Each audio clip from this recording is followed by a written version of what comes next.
राम जी राम। सभी भाई बहनों को सत्प्रेम आनंद प्रवाह के इस अगले वीडियो में स्वागत है। आइए ये अगला वीडियो में हम और आप चर्चा करेंगे कि जैसा कि संतों ने कहा है, राम विमुख सपने हु सुख नाही। ये राम विमुख सपने हु सुख नाही, ये एक सिद्धांत है संतों का।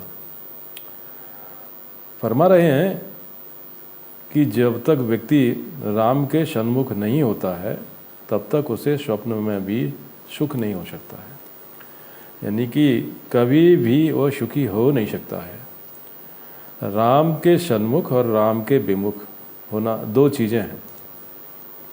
एक है राम परमात्मा और दूसरी तरफ है पूरी प्रकृति, ब्रह्मांड, सारी माया की संरचना, सारी सृष्टि। ये दोनों चीज़ें ही को जानने वाला हमारी जीव है, हमारी आत्मा है। वो माया के सभी आनंदों को समझ रही है, जान रही है। सारे ब्रह्मांड, मन बुद्धि चित्त अहंकार, पूरा ब्रह्मांड, पूरी सृष्टि और सारे अध्यात्म को समझ रही है। और दूसरी तरफ इस प्रकृति सत्ता के परे एक चैतन्य सत्ता है जिसे राम कहा है। राम राम कहे संतन सुख माना। संतों ने उसका नाम राम रखा है। उस परमात्मा को राम कह के सन्मुख कहा है। तो उस राम के सन्मुख जब हम होते हैं तो हम हमारी सत्ता में होते हैं। हमारा सीधा सीधा संबंध, हमारी सत्ता का सीधा सीधा संबंध उस परमात्मा राम की सत्ता से है। माया की सत्ता से हमारा संबंध है नहीं। माया की सत्ता का संबंध शरीर से है, मन से है, बुद्धि से है, चित्त से है, और उसका दूसरा सूक्ष्म स्वरूप है चैतन्य। लेकिन इस चैतन्य को और माया को समझने वाला, मन को, बुद्धि को, चित्त को जानने वाली जो हमारी अपनी सत्ता है, वो हमारी आत्मा की सत्ता है।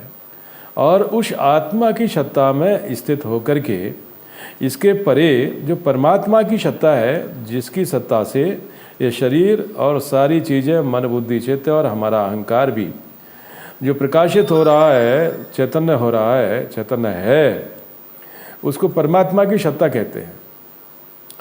अब हमारी जो अपनी आत्मस्थिति है, जो हमारी आत्मस्थिति जब माया से जुड़ जाती है तो वो प्रकृति के काम आती है और प्रकृति के सुख को लेने के लिए कामयाब होती है। लेकिन वो प्रकृति का सुख स्थिर है नहीं, वो आनंद स्थिर है नहीं।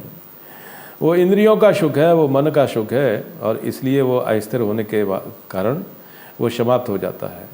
जबकि हमारा अपना चैतन्य के परे जो अपना आत्मा का जो अस्तित्व है वो परमात्मा तत्व से जुड़ा हुआ है, वो राम से जुड़ा हुआ है। तो उस राम तत्व से जब हम जुड़ते हैं, उसके अनुभूति में हम जाते हैं तो अपार आनंद, अपार सुख की अनुभूति होती है।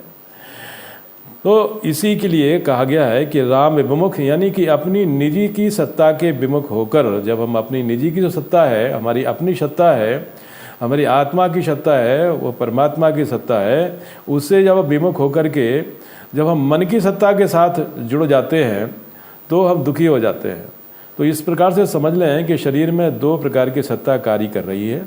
एक है शरीर की प्रकृति की सत्ता, जिसे मन की सत्ता कहते हैं, और दूसरी है अपने स्व की सत्ता, यानी निज की सत्ता, जिसे परमात्मा सत्ता कहते हैं। यह मन की सत्ता हमारे निज की सत्ता से संचालित है, परंतु जब हमें अपनी सत्ता का भान ना होने से हम मन की सत्ता में बह जाते हैं तो मन, यानी कि काल की सत्ता के वशीभूत होकर के मन फिर जैसा चाहे वैसा शरीर को और इंद्रियों से वैसा ही कार्य करवाता है। और इस ब्रह्मांड की जो अपनी सत्ता है, उस ब्रह्मांड की सत्ता से हमारी पिंड की सत्ता जुड़ जाती है और उसकी सत्ता में ही हम बहे चले जाते हैं।